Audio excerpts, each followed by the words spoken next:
Welcome to the Digital Nomads podcast. We're here to give you the latest insights on everything digital from inside the agency.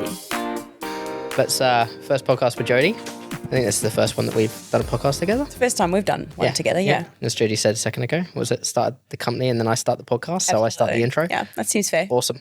All right, well, we've got a couple of different topics that we'll go through. I'll start with customer experience. It's a big talking point at the moment. A lot of businesses have been talking about it, podcasts we've been listening to. How is it at the forefront of business? I haven't necessarily got a map of how we're going to talk about it. We'll just go through off the cusp. I think, what's your experience with customer experience? And how do you think, or why do you think it's so valuable in business at the moment? I think what a lot of businesses and business people underestimate is just how small of a window you have to retain a customer or a client. Yeah. And I don't think that we can afford to drop the ball as often as we think we do and expect to retain clients. There's a saying, isn't it? 10 years to build a reputation, 10 minutes to ruin it. Yes. Yeah. Sometimes faster. Yeah. Sometimes faster. Yeah. And I think to have that level of communication with clients, like so often I say this to our team, we don't lose clients because we've done a poor job. Mm-hmm. We lose clients because we've forgotten to tell them that we've done the job. Yeah. It's that lack of communication where I feel like we get most of our feedback from historically is people not going necessarily, oh, you've done a bad job, but people going, I can't get hold of you. The customer experience is very people-centric. It's very people-facing. Relationships matter. And you can, it's that concept of going to a restaurant. Like for myself personally, I eat out a lot. Yeah. I can forgive a poor meal if the service is unbelievable. For sure. I'll go back. Yeah. If the meal's amazing but the service is crap, see you later. Yeah. It's that same concept. Yeah. What do you think then? I feel like I'm interviewing you, Oh, happy to go with that. Yeah. No, I agree with that. I think service is something that service got lost during COVID. Oh, yeah. Service got lost during COVID. But now the expectation for customer service needs to be over and above. I think we were talking about this the other day with the team. Customer experience and having a good customer service isn't about meeting a standard or meeting the expectation. It's about exceeding the expectation and what that looks like. So, I think for businesses, if you're watching from your business and look into how you can provide a better level of customer experience to your customers, which I think that you should be, it's not looking at how you can meet the standard of customer experience, but how you can exceed the standard of customer experience. Yeah. So a few years ago, I mean, you probably remember, we were sitting all in the one meeting room with our massive whiteboard. I love a whiteboard. And discussing our unique selling points, our USPs. Yeah. And when we first started was things like, great service. And you piped up and you actually said, shouldn't great service be the baseline expectation? For sure. That really changed. That shifted things for me because even though I'm very customer centric and very people and high customer service, the standards are very high for me personally and professionally. I never thought of it like that. Yeah. And so it's like, well, then what are our USPs? What actually differentiates us from any other agency? And this is a conversation I had with Jack, our client strategist, the other day. All agencies have access by and large to the same data, the same platforms. We can all wow our clients from that perspective, but what's going to stand out to a BDM or a marketing manager as the agency? Yeah. It's that customer service. It's that communication. It's our ability to communicate that we understand your pain points and we can meet them. Yeah. It's not we can get you a cost per click of $7 and this many leads because if you're a half decent agency, you can do that. Yeah. Yeah. Most agencies are going to fit the service mold of doing the job. Yeah. You'd hope. But generally speaking, most agencies will hit the service mold of doing the job. Yeah. So it is about that relationship building and being that point of difference of delivering a service that is unmatched. It's been a big talking point. It's been a big talking point for us for the last, let's say, couple of weeks, couple of months, but we've still got room to grow in that. Yeah. And I think that maybe the way that we look at it though is it's not that we're looking to grow to meet the standard, we're looking to grow to be excellent, and that's where we're trying to set ourselves apart. Absolutely. Looking, and we're not even looking necessarily at our own industry to do that. I think looking at other industries that have an excellence in service that is unrivaled by our industry. I think the digital marketing industry service level has has got a terrible name, and has done for a very long time. It does. So I think everybody needs to bring it up to a particular standard, but then how can we exceed that standard by taking in insights from other industries, whether that's hospitality, tourism, whichever that might be, to have a look at what they're doing. We're talking about luxury retail and high-end retail shopping the other day, and the experience that you see in that is incredible. Yeah, it's next level. Yeah. I think I really admire the brands that have got the balls to put their money where their mouth is. I really lean into somebody like Janine Ellis, who's the founder of Boost. And you mentioned this the other day, Ben, talking about how to turn clients and customers into raving fans. She goes another step further and goes, let's talk about your unhappy clients and customers and the ones who are about to trash your reputation and turn them into raving fans. Now, every single Boost has a guarantee. If you don't like the drink, no questions asked, we'll just make you a new one. Yeah. And that's kind of how that started for her. And I just love that concept. The fact that we have a guarantee on our SEO, like you put your money where your mouth is. And I think that can be really powerful to the customer experience because you're really going to back yourself going, we're going to deliver. And if we don't, or if we can't, because we all make mistakes, right? Yeah. We learn from them, we put things in place and we move forward. Yeah. Smack on. Yeah. Cool. We got another topic. Let's go into the next. What do we got? Well, this is a good segue. We go straight into team then and hiring the right fit. Write that down. I think creating the right customer experience is about having the right people. Oh, yeah. Yeah, this is something I'm ravingly What's your hiring process? It's very 3 unconventional. You brought it up. Yeah.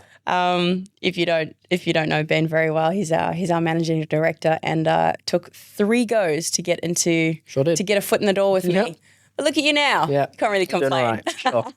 Look, jokes aside, we even talk about at Digital Nomads the concept of a team member. I don't even say the word staff. You'll never hear me say that. I say team members. I think that's respectful and that really speaks to our culture. But we talk about the concept of a team member getting to stay.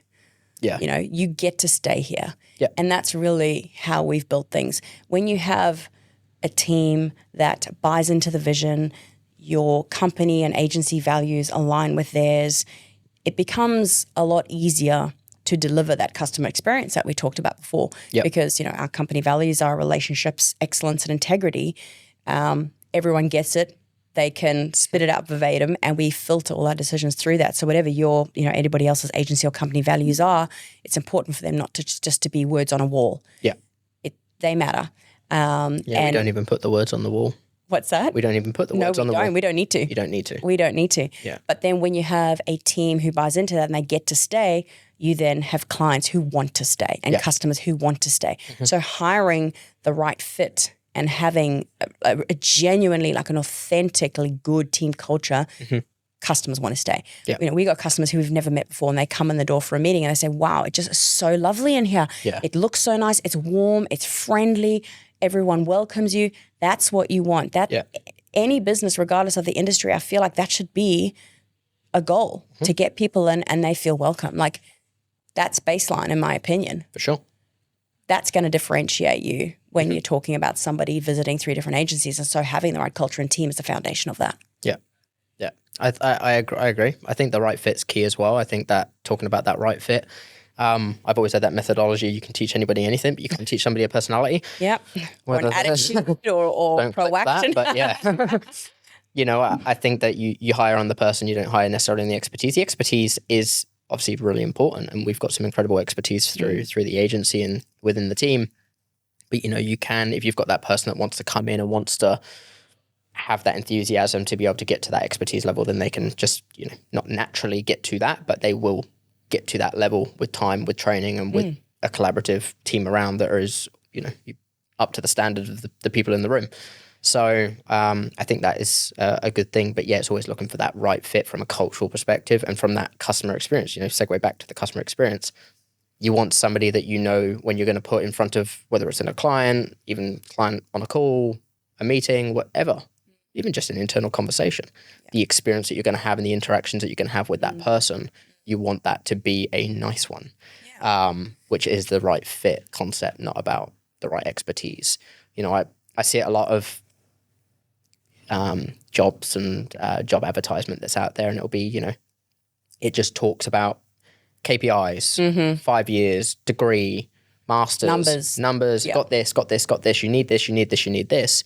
And it doesn't talk about the person at all. It doesn't talk about how they're going to fit within a team or culturally or the way in which that they interact or them as an individual. It's very much just driven to you better come in with a degree or you're not coming in the door.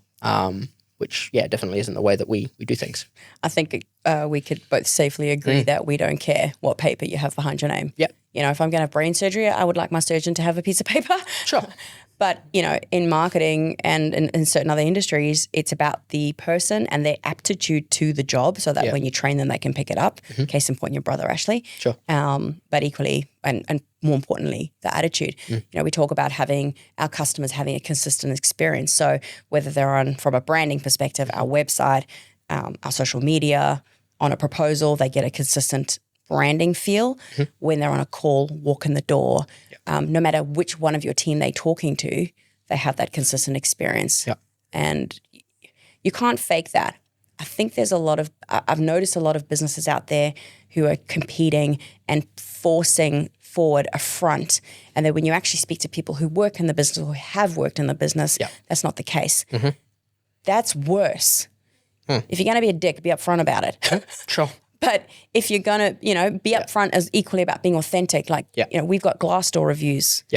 Speaking to past team members who are saying what a great culture this place is. We still have a relationship with team members who have left. That speaks volumes. And it's something I'm really proud of. It's something we've worked very hard on, and it's only gotten better. Yeah, so I think, wrapping that up, I think key takeaway is not to ignore it, not to ignore the experience, not to ignore the team and take pride in the hiring process and who you bring in the door. Because again, another saying that I say, it's just, we're not an agency, we're a team of people. Absolutely. It's the team of people that run the agency. So they're the people that are at the front at the end of the day. So the tricky part to that, though, and segueing into the next topic of business growth is now we're starting to look for more and more and more of that type of person.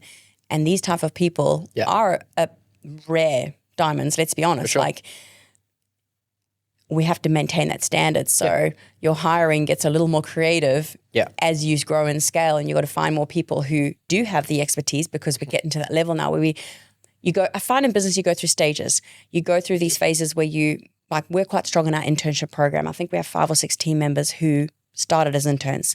And we find that's worked really well for us. But you can't always just hire interns because they're green.